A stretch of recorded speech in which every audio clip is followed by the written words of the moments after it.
សលេងក្នុងនាមក្រុមប្រឹក្សាជាតិតស៊ូខ្ញុំសូមបញ្ជាក់ថាយើងរៀបចំខ្លួនដើម្បីបំពេញបេសកកម្មជារដ្ឋាភិបាលក្រៅប្រទេសមួយពីព្រោះរដ្ឋាភិបាលនៅភ្នំពេញបច្ចុប្បន្នអត់មានតម្លៃជារដ្ឋាភិបាលរបស់ប្រទេសជាតិទៀតទេម្ល៉េះហើយប្រទេសកម្ពុជាមួយមិនអាចគ្មានរដ្ឋាភិបាលដែលមានតម្លៃសម្រាប់ប្រទេសជាតិឡើយនៅពេលដែលរដ្ឋាភិបាលនៅគ្រប់គ្រងដែនដីនៅទីក្រុងភ្នំពេញអត់តម្លៃសម្រាប់ប្រទេសជាតិហើយត្រូវតែមានរដ្ឋាភិបាលផ្សេងមួយទៀតដែលដើរតួនាទីក្នុងការបំពេញបេសកកម្មរក្សាតម្លៃដើម្បីជួយប្រជាពលរដ្ឋខ្មែរនិងប្រទេសជាតិរដ្ឋាភិបាលនៅភ្នំពេញដែលដឹកនាំដោយលោកហ៊ុនម៉ាណែតគ្មានតម្លៃទាល់តែសោះជារដ្ឋាភិបាលរបស់ប្រទេសជាតិយើងមើលតែ3ចំណុចទូសចំណុចទី1សម្រាប់ប្រជាធិបតេយ្យនាំកម្ពុជាឲ្យធ្លាក់ចូលទៅក្នុងសង្គ្រាមអក្រិតកម្មឆ្លងដែនសេដ្ឋកិច្ចកម្ពុជាប្រឈមនឹងដួលរលំពលរដ្ឋខ្មែរអត់ការងារធ្វើកាន់តែច្រើន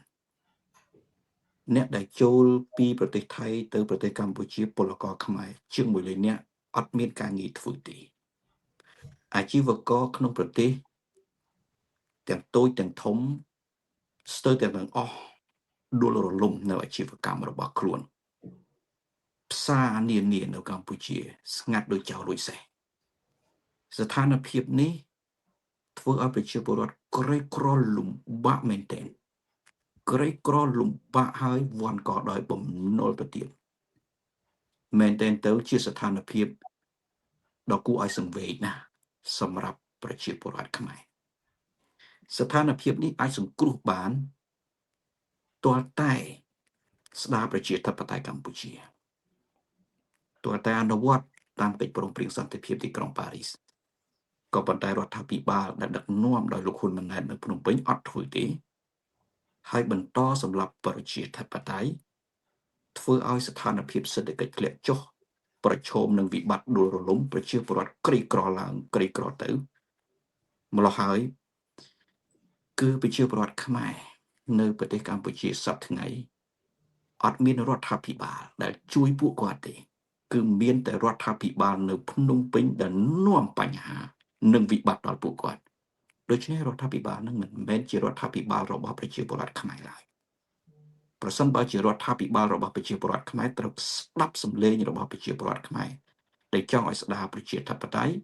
ស្ដារសេដ្ឋកិច្ចឡើងវិញទាញអ្នកវិនិយោគល្អៗពីអាមេរិកអឺរ៉ុបឲ្យទៅរកស៊ីដើម្បីជួយសង្គ្រោះជីវភាពប្រជាពលរដ្ឋប៉ុន្តែរដ្ឋាភិបាលភ្នំពេញអត់ធ្វើបែបนั้นទេសម្រាប់ប្រជាធិបតេយ្យបង្កើតសង្គ្រាមអក្រិតកម្មឆ្លងដែនដែលមានក្រុមគ្រួសារហ៊ុនជាមេបណ្ដាញបពុនៅពីក្រោយម្ល៉េះហើយប្រទេសជាតិប្រជាពលរដ្ឋមិនដឹងរកផ្លូវណាដែលអាចសង្គ្រោះវិបត្តិទុក្ខវេទនារបស់ពួកគាត់បាននោះទេចំណុចទី2រដ្ឋាភិបាលដែលដឹកនាំដោយលោកហ៊ុនម៉ាណែតគ្មានតម្លៃទាល់តែសោះនៅក្នុង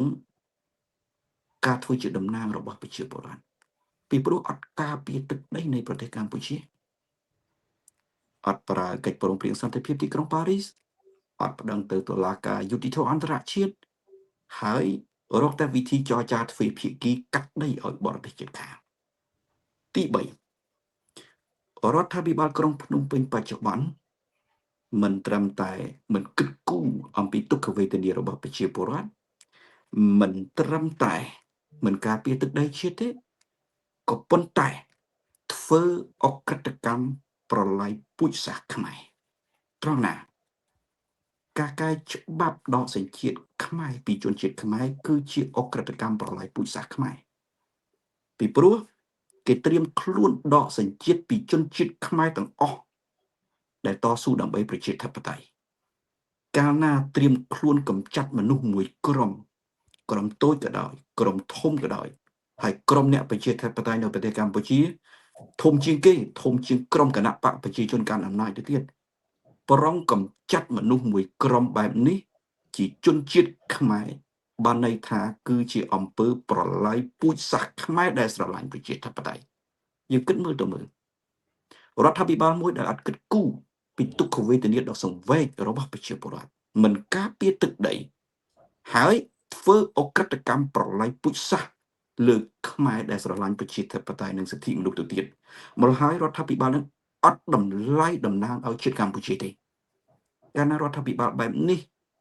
យើងមិនអាចទៅពឹងពាក់ប្រជាពលរដ្ឋមិនអាចទៅពឹងពាក់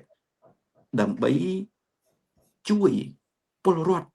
ដ៏វេទនាក្រីក្រជួយការពារជាតិកម្ពុជានឹងធ្វើឲ្យជាតិកម្ពុជារុងរឿងបាននោះទេម្ល៉េះហើយគឺត្រូវការដាច់ខាតឲ្យមានរដ្ឋាភិបាលមួយដែលប្រកាន់យកនៅជំហរស្មារតីបំពេញបេសកកម្មតាមកិច្ចព្រមព្រៀងសន្តិភាពទីក្រុងប៉ារីសដើម្បីជួយប្រជាពលរដ្ឋដោយលោកប្រធានសំរងស៊ីមានប្រសាសន៍ខាងដើមអញ្ចឹងមានតែកិច្ចព្រមព្រៀងសន្តិភាពទីក្រុងប៉ារីសទេដែលអាចជួយទាំងប្រជាធិបតេយ្យសេដ្ឋកិច្ចដែលអាចការពារទឹកដីនៃប្រទេសកម្ពុជាដែលអាចធ្វើឲ្យប្រជាពលរដ្ឋខ្មែររុងរឿងដែលអាចធ្វើឲ្យខ្មែរគង់វង្សមិនមែនធ្វើនៅនយោបាយធ្វើអក្រិតកម្មប្រឡាយពូជសាសន៍លើខ្មែរជាតិឯងដោយរដ្ឋាភិបាលភ្នំពេញឡើយនេះគឺជាចំណុចសំខាន់ហើយ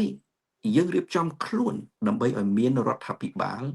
ឬក៏រៀបចំខ្លួនបំពេញបេសកកម្មជារដ្ឋាភិបាលក្រៅប្រទេស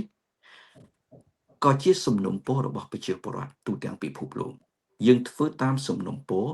នឹងការចង់បានរបស់ប្រជាពលរដ្ឋពីព្រោះប្រជាពលរដ្ឋមើលឃើញថារដ្ឋាភិបាលក្រុងភ្នំពេញអត់មានតម្លៃដែលទោះជារដ្ឋាភិបាលតំណាងឲ្យប្រទេសជាតិកម្ពុជាទៀតទេ